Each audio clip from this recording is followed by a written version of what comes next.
Selamünaleyküm ve rahmetullahi ve berekatühü. Bismillahirrahmanirrahim. Muhterem izleyiciler, İslam tarihi programlarımızda bu hafta inşallah Irak ve İran'ın fethini işleyeceğiz.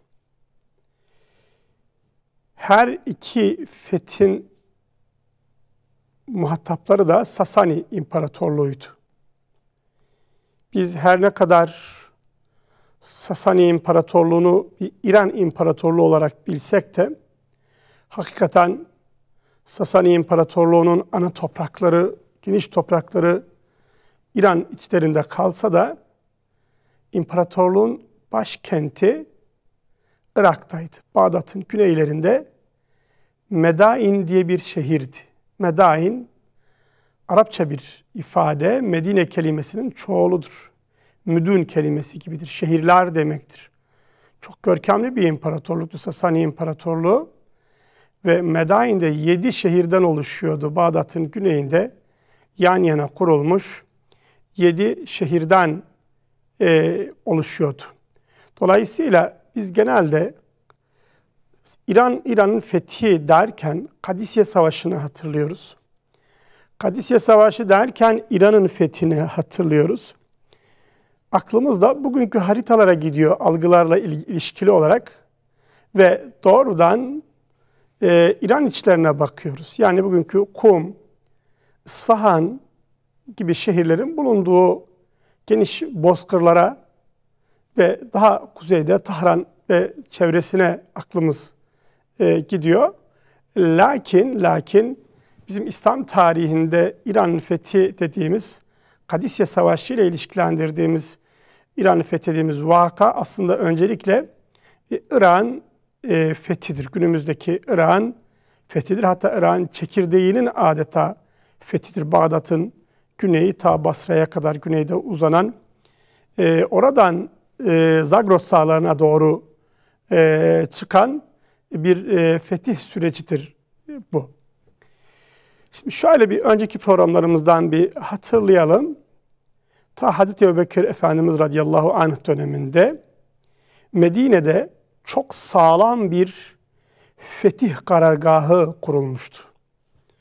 Bir sivil inisiyatif, sivil karargah oluşturulmuştu. Mücahit ashablar cephelerdeydiler. Ama ashabın en büyükleri onlar Medine'deydiler. Savaşı oradan idare ediyorlardı. Bu onlara cephenin gerisinden meselelere bakma, cepheden gelen haberlerle cephe dışında gelen haberleri birleştirip bütünleştirme ve ona göre savaş stratejisini sürdürme imkanı veriyordu. Hazreti Ebubekir Efendimiz bu konuda hakikaten büyük bir dahadır. Tarihin en büyük kurucu önderlerinden biridir.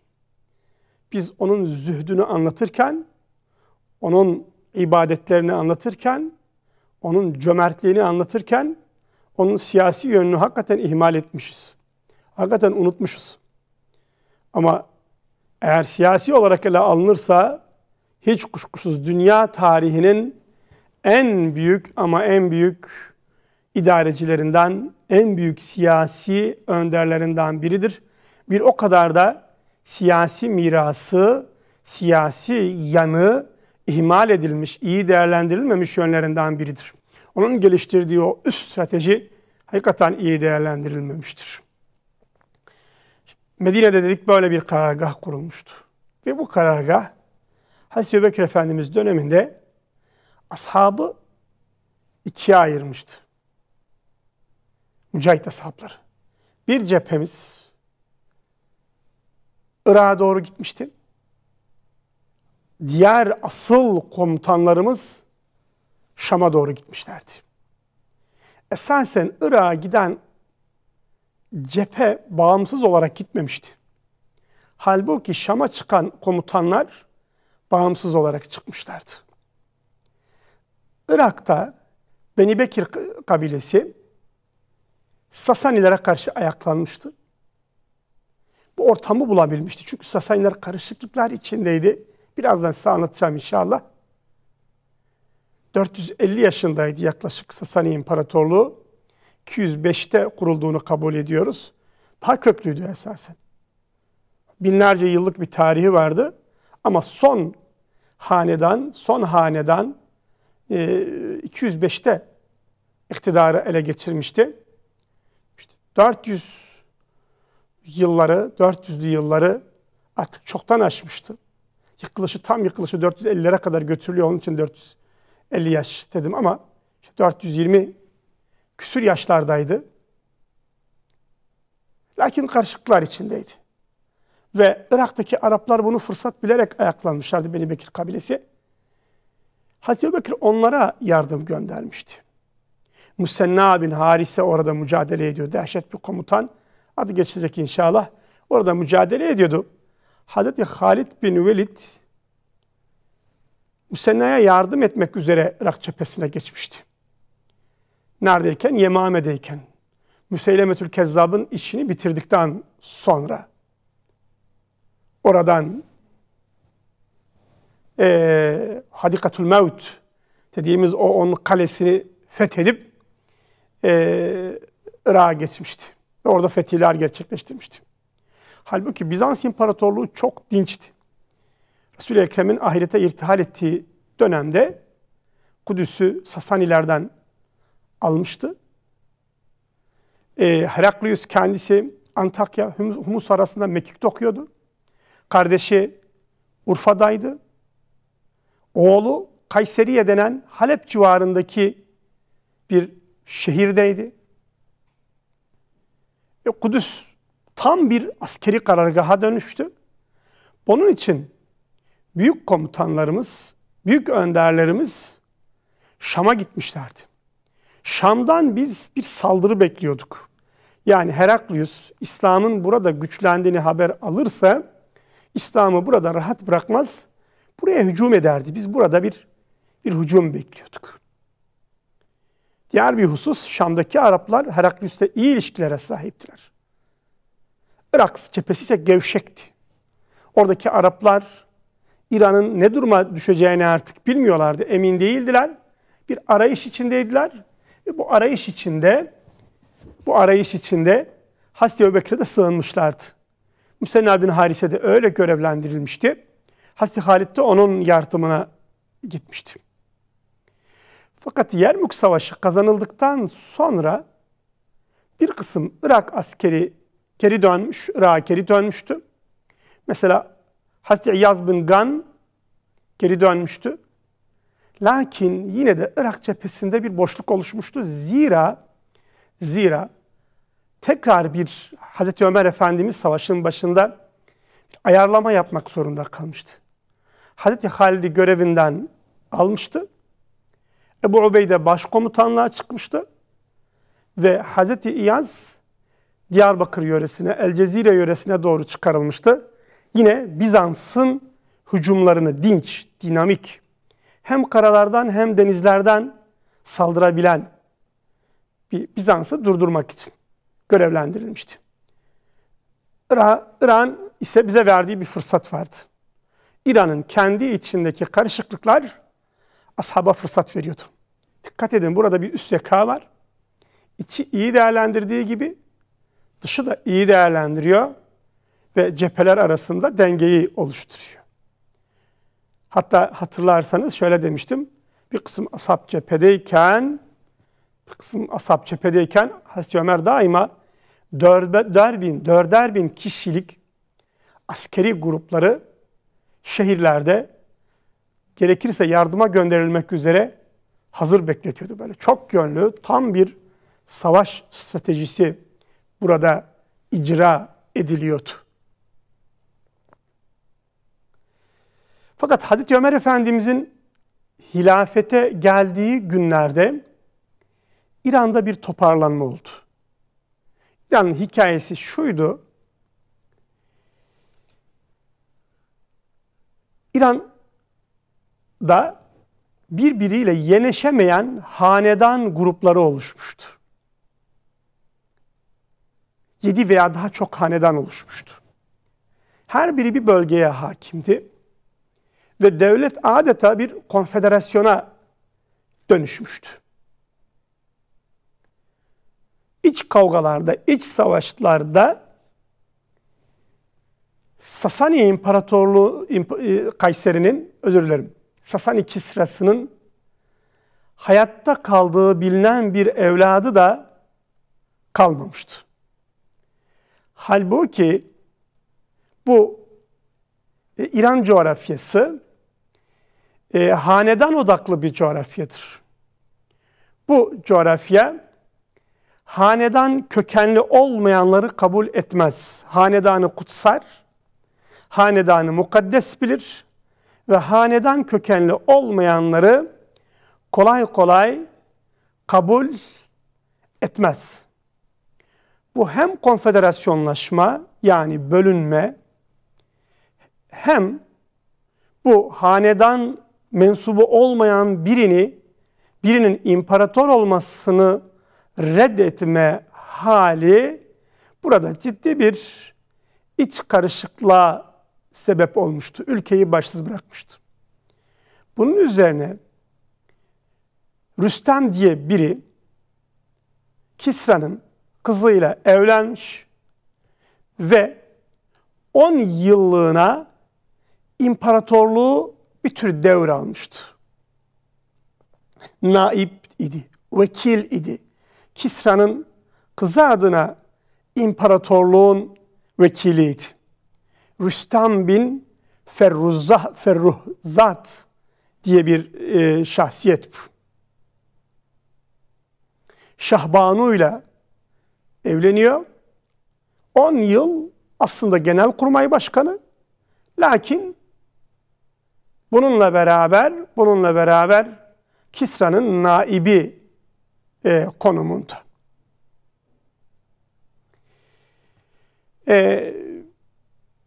Fakat Rüstem'in bu şekilde iktidarı üstlenmesi pek de diğer gruplar tarafından hoş karşılanmamıştı. Onu bu göreve layık görmüyorlardı. Zira o Kisra'nın oğlu değildi. Bunun üzerinden acaba iç savaş sırasında Kisra'nın saklanan bir oğlu var mı diye bir çalışma başlattılar. Cariyelere işkenceler ettiler, eziyetler ettiler. Neticede onlardan biri aslında Kisra'dan bir çocuk sahibi olduğunu, onun Yezdicart olduğunu, o kimliğini öldürülmesin diye sakladığını itiraf etti veya işkenceden kurtulmak için öne sürdü. Cariyenin dediği genci gittiler, buldular, getirdiler, imparatorluğun başına Kisra yaptılar. Bu Yezdicart'ın başa geçmesiyle birlikte tam da Hazreti Ömer'in hilafet günlerinde Sasani İmparatorluğu hızla toparlanmaya başladı. Zira yine bu İrani toplulukların sosyolojik bir özelliği olarak bu toplumlar başlarına biri geçti miydi hızla etrafında toplanırlar. Çok kolay toplanırlar. Kolay toplanır, kolay dağılırlar. Yezdicart'ın da etrafına hemen toplanmaya başladılar. Bu şekilde daha önce Rüstem'e verilen yetkiler tekrar Kisra'ya geçmiş oldu. Şahbanu, asıl adı Poran'dır esasen. Şahbanu prenses demektir. Bunlar Kisralara Şehinşah, Şahlar Şahı adını verirlerdi. O prenseslere de Şahbanu derlerdi. Yetkiler Yezdicart'a geçince halk yeni bir Kisra'nın iş başına geçtiğini duyunca hızla Yezdicart'a itaatini bildirdi. Bu şekilde daha önce Müsenna bin Harise'nin ve Halid bin Velid'in çabalarıyla teslim olmuş. Hatta ben Müslüman oldum demiş. kimi Farslar, Irak bölgesindeki kimi Farslar ve kimi aslında sosyolojik olarak Farslaşmış ama Arapça konuşan Arap topluluklar Yezdicer'de itaatlerini bildirdiler. Yeni Kisra'ya itaatlerini bildirdiler. Böylece İslam kuvvetleri Irak bölgesinde çok büyük bir tehdit altına girdiler. Musenna bin Harise hızla Medine'ye geldi. O sırada Hazreti Ebubekir Efendimiz vefat etmişti, ahirete irtihal etmişti. Hazreti Ömer Efendimiz halife seçilmişti ve derhal yardım talebinde bulundu. Lakin ashabın bütün büyükleri, mücahit büyükleri Şam'daydılar. Savaşçı kuvvetleri. Şam'daydılar. Diğerleri de Hazreti Ali Efendimiz gibi, Hazreti Abdurrahman bin Avf gibi, Hazreti Zübeyir bin Avvam gibi savaş yönü olan ashab büyükleri de, komutanlık yönü bulunan ashab büyükleri de, onlar da karargahtan Hazreti Ebubekir'e, daha sonra Hazreti Ömer'e danışmanlık yapıyorlardı. Savaşı onlar idare ediyorlardı. Komutan kim tayin edilecek? Birlikler nasıl hareket edecek? Çünkü Hazreti Ömer'in meşhur bir sözü var. İran cephesine atama yaparken, Sasani cephesine der ki, ben cepheyi görüyormuşum gibi bana cepheyle ilgili sürekli haber vereceksiniz. Çok sağlam bir posta teşkilatı kurmuş. Sürekli bilgi aktarılıyor. Bu bilgiler ashab büyüklerine veriliyor ve ona göre harekat yönetiliyor. Harekat Medine'den yönetiliyor. Ashab büyükleri adeta cephedeymişler gibi mücadele ediyorlar. Dolayısıyla bir kere Medine'dekiler vazifelerinden ayrılamazlar. Şam'dakiler de kendi vazifelerinden. Her ne kadar Yermük Savaşı'ndan sonra bazı aktarımlar yapılmışsa da henüz Irak cephesinde ciddi bir boşluk vardı. Ve Medine'dekiler kendilerini Sasani İmparatorluğu'na karşı cihada çıkmak gibi bir komutanlık yetkinliğinde görmüyorlardı. Zira bu Rüstem gibi, Calinus gibi tarihi komutanlara karşı savaşmayı gerektiriyordu. Adamlar general ailelerinin çocuklarıydılar. Calinus Ermeniydi. Rüstem İraniydi. Kimi şeylere göre Kürt olma ihtimalinden bahsediliyor. Ama İraniydi, Fars'tı. Bunlar general ailelerinin çocuklarıydılar bunlar. Nesil nesil generalliği devralmışlardı. Halbuki ashab henüz tarihin büyük savaşlarını vermiş değildi. Eğer rütbe sistemine gidersek ashab büyüklerinin mühim bir kısmı henüz binbaşılığa ulaşmamış sayılırdı. Bazı meydan muharebelerini kazanmış olmakla beraber Ecnadeyn, Yemame, Yermük bunları kazanmış olmakla beraber henüz belki albaylık rütbesinde sayılabilirlerdi. Yıl itibariyle, tecrübe itibariyle. Şimdi Medine'deki geride kalan ashab, o en büyükler hariç diğerlerinin henüz çavuşluğundan söz edilebilirdi. Savaşa gideceklerse cesaret ve ihlaslarıyla gideceklerdi. Ama yenilirlerse Bağdat dediğiniz, Medain dediğiniz Medine'ye çok yakın. Medine istila edilirdi. Kimse böyle bir sorumluluğun altına girmek istememiştir.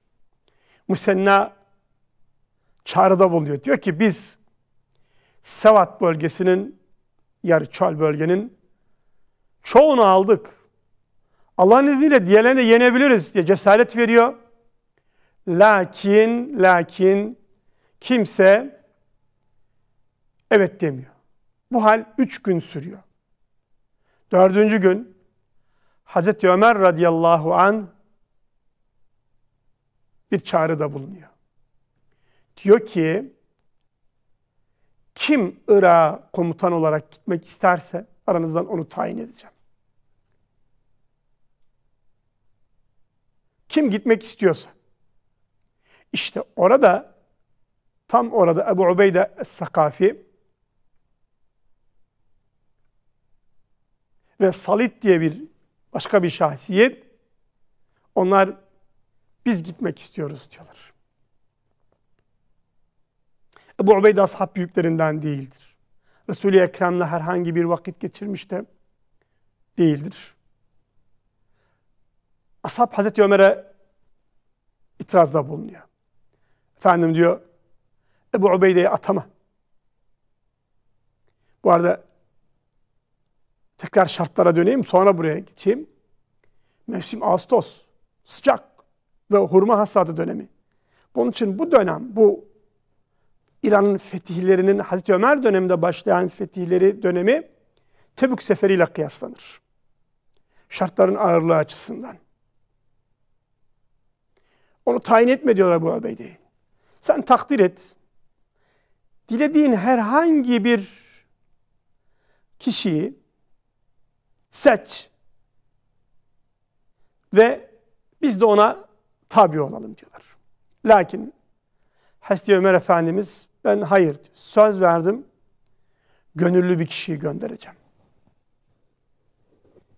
Atama değil, gönüllü bir kişiyi göndereceğim. Gerçekten feraset sahibidir. Hele o günlerde gönüllülüğün başarıya katkısını tespit etmiş büyük bir şahsiyettir Hazreti Ömer Efendimiz. Bunun üzerine Sakif kabilesinden Ebu Ubeyde bin Mes'ud Irak ordularının başkomutan olarak tayin ediliyor. Diğerleri de ona katılıyorlar. Dediğim gibi Resul-i Ekrem'le vakit geçirmiş değil, güçlü rivayete göre ashab da değil. Şimdi orada bulunan Müsenna bin Harise'nin de Resul-i Ekrem'le bir vakit geçirmişliği yoktu. Bazı rivayetlere göre ashabtır ama Resulullah'ın yanında bulunmuş değildir. Irak cephesi böyle büyük ashabtan yana bir boşlukla başlıyor. Lakin Ebu Ubeyde bin Mes'ud Es-Sakafi öyle az bir insan değildir. Büyük bir kahramandır hakikaten. Onunla beraber Müsenna bin Harise de tarihi bir komutandır. Ve Ebu Ubeyde'nin cesaretiyle, yürekliliğiyle Müsenna'nın yürekliliği buluşuyor. Ama Müsenna'nın yüreği tek başına değildir. Müsenna Irak bölgesindeki, Irak-ı Arap bölgesindeki sosyolojiyi iyi tanıyor. Hangi kabile ne kadar iyi savaşır? Kime görev verilse daha iyi yapar, bunu iyi biliyor. Dolayısıyla cephe aslında güçlü oluşuyor. Ama bu şeydeki vaziyet, Şam'daki vaziyet bizim burada ashabın büyüklerini görmemize izin vermiyor. Bir kısmı hala Suriye coğrafyasında, bir kısmı Diyarbakır çevresinde, diğer bir kısmı Mısır'a doğru geçiyor. Irak bölgesi bu şekilde boş kalmış oluyor. Bu bir tehdit. Ama Hazreti Ömer radıyallahu anh başkomutan olarak bu riskin bir tehdide dönüşmesine müsaade. Bu bir tehdit değil, bu risk diyecektim. Bu riskin bir tehdide dönüşmesine müsaade etmiyor. Kendi dirayetiyle. Ve bu çerçevede 4 büyük savaşta İran fethediliyor. Sasani İmparatorluğu tarihe karışıyor. Tarihin en büyük imparatorluklarından biri ve o günün bilinen dünyasında 2 büyük imparatorluktan biri. Diğeri Doğu Roma'ydı, Bizans'tı. İslam onunla da savaş halindeydi.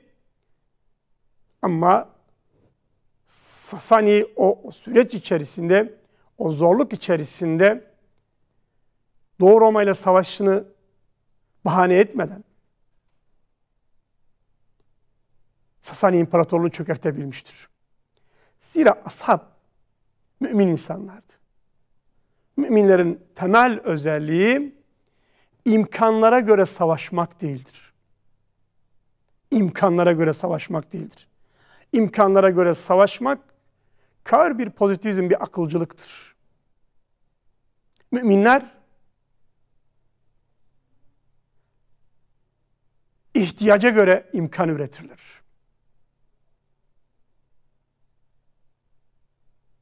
İmkanlar doğrultusunda savaşmazlar. Savaş için gerekli imkanları oluştururlar. Hedeflerini imkanlarına göre belirlemezler. Hedefleri için imkan oluştururlar. Çok mühim bir nokta hakikaten. Hedeflere göre, imkanlara göre hedef oluşturmazlar. Hedeflerini belirlerler ve o hedefler doğrultusunda imkan üretirler. Hazreti Ebubekir ve Hazreti Ömer radıyallahu anh bu yüksek iradenin, bu üst iradenin en mühim mümessilleri, en mühim misalleridirler. Aslında Bizans'ta da Sasani'yle savaşacak bir imkan yok. Personel gücü yok, askeri donanım yok, gerekli istihbarat henüz yok, planlamaları yapmak için gerekli vakit yok. Lakin onlar Resul-i Ekrem'in ashabıydılar, üst bir iradeye sahiptiler. İnsanın cüz'i iradesinin cüz'iliğinin acizlik olmadığını farkındaydılar. Bu irade Yüce Allah'ın iradesi karşısında acizdir. Lakin tabiat ve insanlar karşısında aciz değil, yüksek, iş yapabilir bir iradedir. İnsan iradesi, o cüz'i irade dediğimiz irade. İsterse doğayı değiştirebilir, isterse insanı değiştirebilir. Hedefleri belirler ve o hedefler için imkanlar oluşturur. O imkanlarla hedefe öyle gider. İmkanı kendisi için engel yapmaz. Zaferi imkanlara bağlamaz. Zaferi imkan oluşturma ve imkanları kullanma ustalığıyla ilişkilendirir. İmkan oluşturmak bize farzdır. İmkanlara teslim olan abdülimkandır. İmkanlara hakim olan mümin hakiki bir Abdullah'tır. Allah'ın kuludur. Sürekli imkanları gözeterek hareket edenler kısır bir akla teslim olmuşlardır. Materyalistleşmiş, maddileşmişlerdir. İmkanları oluşturup geliştirerek yüce hedefler için değerlendirenler ise üstün bir iradeye sahip manevi şahsiyetlerdir. İşte ashab o manevi şahsiyetlerin en mühim misalleriydi. Ve bu çerçevede dedik bir dizi savaş yapılmıştır. Birincisi Cisir vakasıdır. Evveliyatı vardır. Bahsedeceğim. Köprü vakası. Burada ashab yenilmiştir. İkincisi Kadisiye, Büyük Kadisiye vakasıdır. Anlatacağım. Üçüncüsü Celule vakasıdır. Dördüncüsü Nihavend vakasıdır. Bu 4 savaşla yani El-Cisr, El-Kadisiye, Celule ve Nihavend savaşlarıyla, ki hepsi de isimlerini mekanlardan alırlar, yer isimlerinden alırlar. Bu 4 savaşla Sasani İmparatorluğu tarihe karışacaktır. Bir dahaki programa inşallah ayrıntılara geçeceğiz.